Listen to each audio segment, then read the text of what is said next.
in Irvine, because we have a security plan that helps us with the enforcement of this. So it kind of all ties together, but it's definitely something that will help out in the field. There's one last element for the entrance exits that are that we need to talk about. No, that is not a picture of my supervisor doing a job walk. What's up, Roger? This would be the Bigfoot factor, what I call. You'll be driving down the street, there's a construction site on your right, and you see tracks coming out of the construction site with perimeter fence up. No sign of an entrance anywhere in sight, just track out. And sometimes these, we'll address this at, I address this at the pre-cons that I do with, if they're gonna put a gate with lock on it, then it needs to look like an entrance, an exit. It needs to have gravel, it needs to have filter fabric. Maybe not rumble plates if it's something that through the phase of construction that they're gonna get to that after a section closes down, then I would say, okay, you know, you're gonna prep it for everything with the exception of rumble plates. When the other entrance goes away, move the plates over. Then I'm good with that. But to just have a set of gates swinging there with, you know, their sandbags going along and that nothing's wrong, it's intent to track out for sure. So those need to be watched also on a daily basis, because this Bigfoot factor happens within a period of time. It could be an hour, could be 30 minutes, could be, I mean, a short period of time over to, if they're doing a concrete pour, it could be, you know, maybe 7 to 8 hours on a concrete pour if they've got the fence peeled back and trucks going in and out or whatever, going in and out. So it's critical that these items are addressed, or that this particular item is addressed with gates just opening anywhere around the perimeter of a site as the site goes through its construction process. So this is, sorry for my photography here, I kind of missed the gate, but you can see that is a gate right there with a lock on it, and you know, acting like nothing's wrong, got their sandbags across there for perimeter control. That will be opened up and they will track in and out of there. Probably should have the, you know, if you keep tabs on it, then they don't need to put the gravel in there or the rocks in there and the rumble plates, but definitely something needs to be checked on constantly, because it will open up and they will use it. Here's another one here. Not so bad. They're actually prepping right now for the 12-inch section for the rock and the filter fabric that goes in there. So you know, I don't get on them too bad about that, but always watching, you know, and making sure. And you should have seen the eyebrows being raised when you're out there with a camera and taking pictures too. Everybody's like, walk the other way, and you know, try and get out of the picture. And yeah, it definitely raises some eyebrows, but camera's a good tool for sure. Here's an ugly one right here. So this is just, you know, fence pulled back, and this occurs with these bigger projects for, you know, stocking. They start moving around the perimeter with their construction. They need to stock lumber, they need to stock drywall, they need to stock block, whatever they're doing, they need to stock it, and they pull it back, and here you go. You have this mess that occurs, which, you know, you got to stay on them. Hold points, you know, if they're expecting an inspection, and I tell them this, if there's non-compliance on the job site and I'm out there doing an inspection, it is going to affect your inspections. I may not be able to hold them up for the inspection, but I will use my inspection time to walk the site with a contractor and say, hey, we have some issues we need to deal with. And I have a lot of inspections every day, so everybody gets a certain amount of time. If I burn that on, you know, SWEP's quality control, then so be it. That was their inspection time. So let them know that that's how it's going to happen throughout the phase of the project, and they're pretty responsive. They don't want to have that time dedicated to, you know, SWEP's walks and stuff, instead of getting a structural inspection on their project and moving forward. Another example here, smaller, you know, real quick one, in and out, you know, delivering some block. Here's a maintenance problem. So at one point in time, you know, once upon a time, this was a beautiful entrance, maybe a little short on rumble plate, but they got there, you can see evidence of some gravel there, and the rumble plate's in place, but just not maintained. And as the project goes on, these things do need to be maintained and gone over to make sure that they do comply and you're not getting track out. Have a maintenance plan. Strong here. What do you guys see here? Anything? So there's some dust on the site. You know, if you look, there should be a minimal amount of rumble plate going back off of the street. They don't have that, but they are graveled pretty heavily. So it's kind of a call on your part on whether you want to have them, you know, do more rumble plates. Did they have more there and they opened up another entrance and took some from that? So now you have two that are about half complying. It's something to watch also. I think I have that coming up here in a little bit too. There's another one. They got plenty of depth on that. Is it wide enough? Well, looks like they doubled them up in the front. So as you're coming out and turning the radius, your tires are still going to, you know, get some of that rumble plate and hopefully clean them off. And they've got a bunch of gravel there. You can see the gravel goes for days. So that's kind of nice. Here's the plate robbery I talked about. So you have one entrance that has a bunch of rumble plates, and then they start opening up other entrances as the construction progresses through the project, and you'll find that this will get, you know, taken down to 2 plates or maybe just gravel. And then, hey, so question for you on the rumble plates right on asphalt. What are you guys seeing, or what do you? How do you address that? Do you allow that? Are you not allowing that? Move them back into the.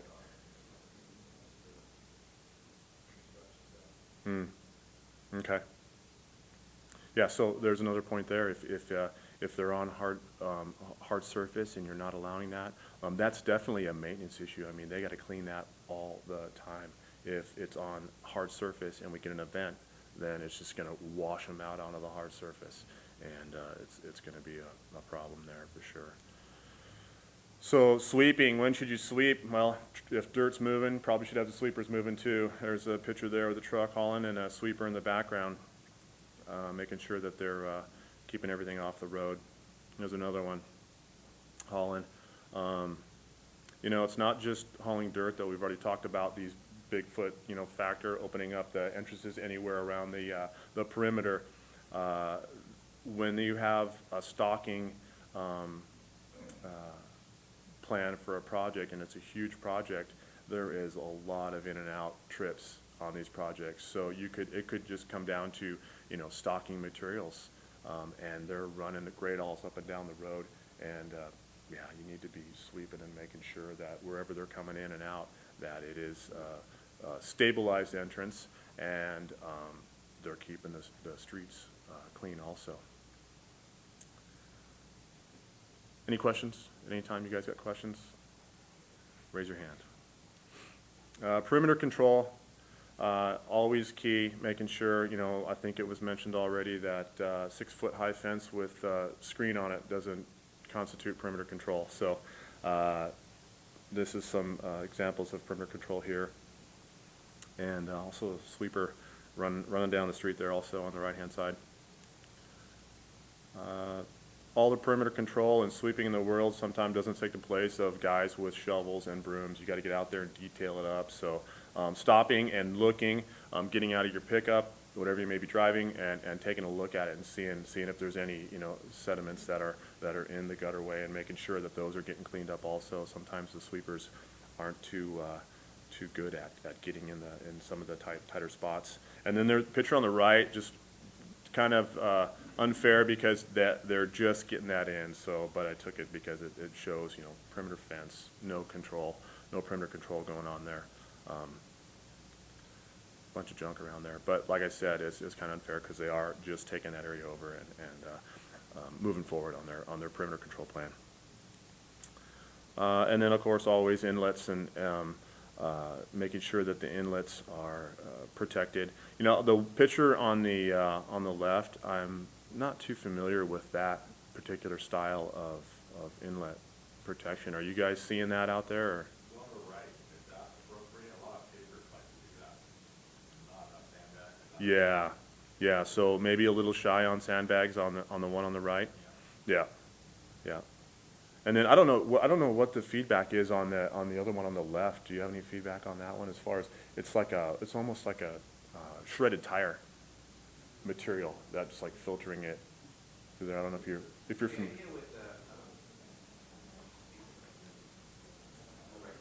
oh, no problems. So the idea with the catch basin protection is that you want the ability to pond water up around it and then essentially bleed through. So to the extent that this can actually filter something, it can work, but it's just a matter of, is there enough water that's going to pond through it, or is there going to be too much sediment that gets to it that will occlude? So I would even augment this with putting a gravel bag barrier around it. Or a higher level of maintenance. Yes. Possibly, Yep. so, okay.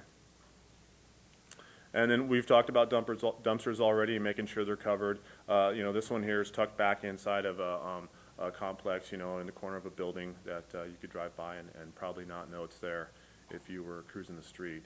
And they do need to be covered and make sure that they're protected in the event of rain. So key points for cooperation from the contractors in getting compliance. It's just, maintenance. It's always maintenance. The jobs start out, they look great. Perimeter controls in, entrance are stabilized, and everything's good. And then as they progress, you can see how they want to open up anywhere and track in and out and not get their stabilized entrance exits, so making sure they're maintained. And then, of course, going back to the proper installation, if everything's installed properly, it's going to work better, and it'll be less maintenance for them also, which is less money. Communication, teamwork, every city usually has a couple of teams out there of inspectors, making sure the inspectors are communicating between each other, and the teamwork does also include the contractor. He's part of it. We're trying to get compliance here, and trying to help them get compliance and move through the project without having any major problems. It's key. Keeping up with the site changing conditions. So there you go. As you're working through the job site and the construction moves around, making sure that you're staying up with that. If they're going to talk to them, hey, where are you going to be opening up the fence? Where are you going to be stocking from? You need to stabilize that entrance and make sure that you're not tracking out and move the entrance around the project as you need it. And then, of course, slowing down to see the problems. I am tasked with structural inspections in the city of Irvine. I am also combo certified inspector. Quite a few projects, quite a few inspections, and you tend to get in a hurry. You're managing your time, you get in a hurry, and you kind of maybe walk by some of these things sometimes. It's kind of nice just to slow down and take a look at the project, take a look at the big picture, and make sure that you're seeing it and alerting them to the problem as it occurs. So you don't want something sitting around for 2 weeks and then going, hey, what about that after a rain event or something? So and then, of course, schedule, how are they going to maintain it, on what schedule? If there's an event, of course, they're going to be taking care of things prior to that event and then also after the event, but just on a regular scheduled maintenance, making sure that they're taking care of the items that need to be maintained throughout the construction process. And that's all I got. Any questions?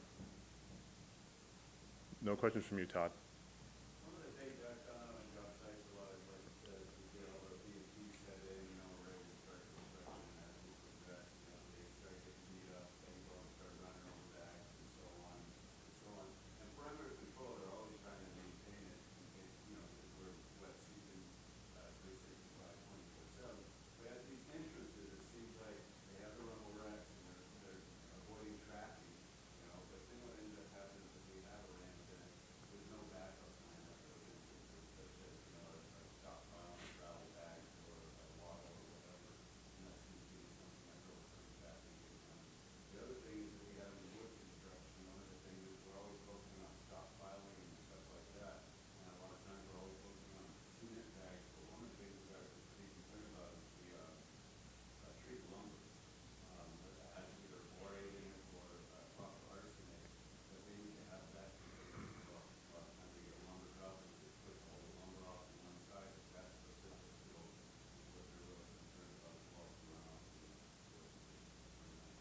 Yeah, those are good points. Those are good points. About the entrance, I mean, that's gonna, every entrance is gonna be a little bit different. They all have their own personality, and depending on how that thing is cut into the site or entrances in the site, like Todd said, you may need stockpiles of bags there to help stabilize that in the case of an event, or already in place, a little bit more going on there, tying into the entrance and then rolling around 2 cut banks on the side or whatever it takes to make sure that you are controlled, whether it's the actual entrance itself or the tie-in of perimeter control to that entrance. But, thank you very much. Thanks for coming.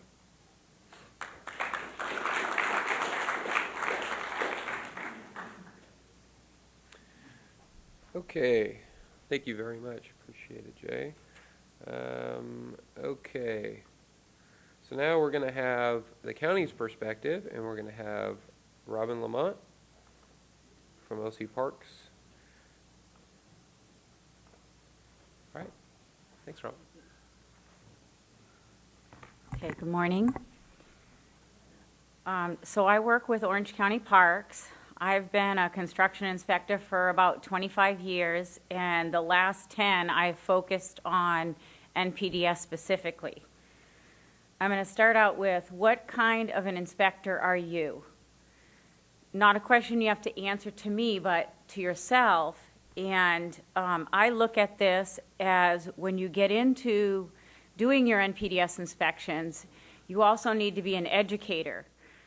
We need to bring information out to the sites and understand places that the superintendent and a lot of times the younger generation of foremen, where they can get information.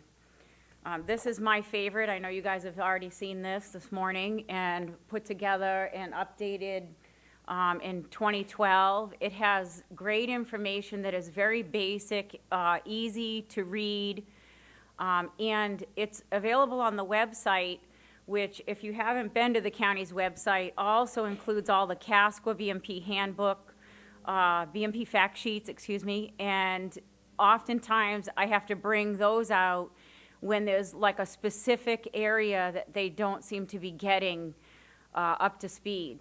So you can just print those out real quick and bring those out. But it's part of our jobs to inform them that we're not out there to tell them how they do it, but there's many tools that they can use to be able to get the job done correctly. One thing that I find is that knowing who is responsible on the site, who will receive the fine if the state is to come out, and making sure that they understand their requirements is often helpful. When you're on a smaller site that is owned by a single-family homeowner, that person most likely has no idea about NPDES compliance. When we're doing capital improvement projects, obviously the county or the city is the responsible party, and you have to take your thought process to whatever this contractor is doing on our land is going to cost us the fine. Most of the time, the specifications are written so that the contractor is going to end up with the fine. But we had the pleasure in South County yesterday of having 2 regional board officers, or excuse me, inspectors come speak, Lori Walsh and Tony Felix. I don't know if you guys know these people, but they talked about some of the things they're out on the sites looking at. And one of the positive things was Tony Felix said that all of our pictures and our presentation was exactly the type of training they get also. But one thing I really like to do is talk about to the contractors the most recent fines that were given out by the regional boards. If you guys haven't heard about the city of San Diego receiving just under $1 million, $634,000 fine. I don't know if I said that right. But so just under $1 million fine. It was for their projects. The cities yards, the water quality management plan inspections they were supposed to be doing. They're fined almost $1 million. I just bring this out and say, this is what we're looking at. We're not looking at a $150 ticket that's given out in Newport or Huntington Beach. The other one they talked about was at the city of Encinitas, and this one hit me a little harder because it was a capital improvement project being constructed by the city, and the $430,000 fine went to the city and the contractor. So it's not just piddly change that's being levied against these cities and contractors. And if you bring that information out to them, they're maybe going to think about it twice. So I just have a short time. I wanted to focus on waste management BMPs, mainly because every site, no matter what size it is, we go out to, has to deal with waste management BMPs. And oftentimes we go out, the first part of the job getting started, everybody wants it to all look nice. But as a lot of our pictures were showing, it's the maintenance that isn't kept up with it. Part of my job is also to inspect county facilities and their maintenance yards. So this is just showing that we are putting things up on pallets, and the treated lumber is one of the things that we deal with, and we just keep them covered with tarps all the time because that's something that we keep around for supplies, but it's not used all that often. But the tarps are going to be there when the rain does come, or even just the heavy mist that we're getting in the mornings now.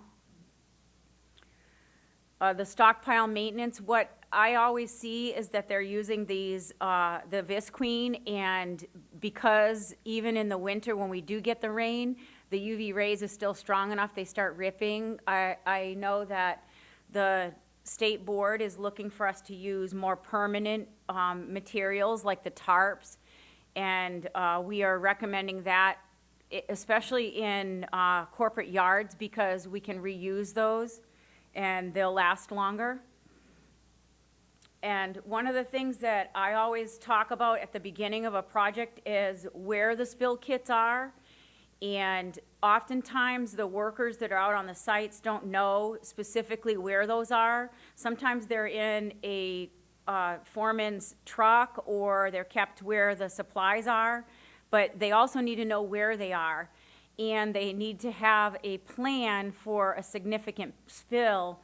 So I try to ask, who is the responsible person to call for this, and where are they calling? We use Orange County Public Works, so that's the one I use, have up on the screen. And like we saw earlier with the little kiddie pool, the BMP doesn't need to be expensive and fancy, it just needs to work. There are a lot of different ways that they can accomplish what is needed. So, I try not to be picky about not having a specific item that you think should be there, as long as it's working. And this is an example of when they had a generator that had a small leak.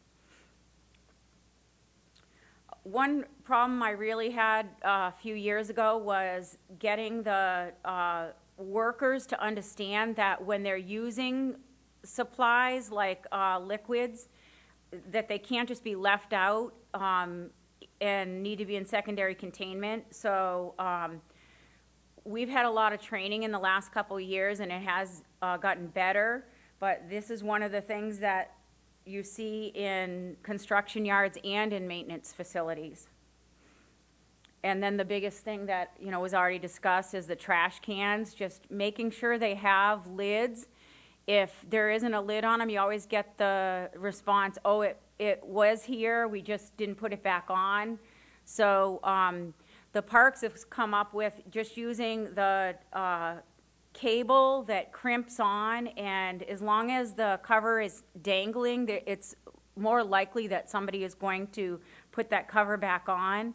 And just telling them that the bins have the covers that will flip up, make sure that they're covered at all times, and oftentimes they're not emptying them often enough. So they need to increase the number of stops that the trucks are picking up. And just a few examples of when we do know it's gonna rain and covering the supplies. And one of my pet peeves is the concrete washouts. One of the guys that came to spoke yesterday had a really cool, if you guys haven't seen it yet, the boxes that pop open. The first time I saw it out on a site, it was a cardboard box that was inundated with wet concrete spilling everywhere, and I thought, what are they even thinking? And, you know, wrote them up and came back out the next day and saw they had like 4 in a row. I think I have an example of it coming up. Yeah, okay. So they had like 4 in a row with plastic underneath them. The box was opened up, the plastic was in it, and now when they were using them, there were enough for it to work. We found out yesterday they cost between $60 and $80, and I just thought it was a really great thing because we don't want them to have to spend any more than they have to, and here's a good example of you being able to say, hey, you've got to have your washout, here's an option, and that's something that they'll appreciate from you as their inspector. And then the last thing I wanted to talk about is resources. I've already talked about the Orange County Watershed website. I get this magazine called Stormwater Magazine, and it's free online, and you can get a hard copy of it. It has some really cool BMP'S in it that are being tested in different areas, and it has other resources in it, and also this Forester University. Right now they're offering a sediment and erosion control series for roadway projects.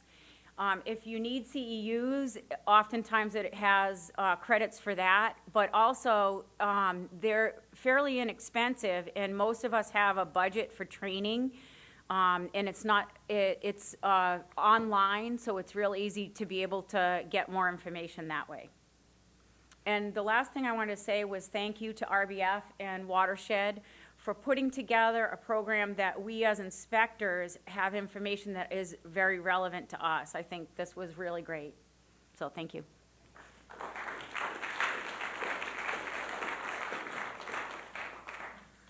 Thanks, Robin. Appreciate that, and thanks for the presentation. Okay, now we're going to have Hunter Smith come up and give his perspective as well. Hunter's with the county as well. Thanks, Hunter. Thank you. Good morning.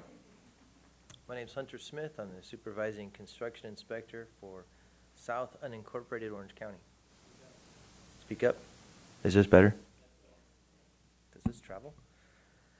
I was asked to give a presentation on inspection perspectives of an NPDES inspection. Some of the challenges in NPDES inspection is, like the slide behind me, is that some of the sites affected aren't actually at the address it's coming from. For example, if you look at this street, the address that you're seeing isn't where this mud and debris is traveling from. It's coming from the site behind it, which is a construction site. So you kind of have to ascertain what's going on and be fair about it. You can't really tell the homeowner here that it's his problem because it's not coming from him. It just happens to be in front of his house. Sediment control. This is what can happen if you don't maintain your site. Runs out in the street, down the storm drain system. Site maintenance. This is from last February. They did go out, and you can see there's some sandbags. They put a fiber roll out. However, the site's a mess. There's trash everywhere, stack of pallets, etc. So they got part way there, but not all the way there. This happens to be one of our grading sites. You can see that this site isn't well maintained.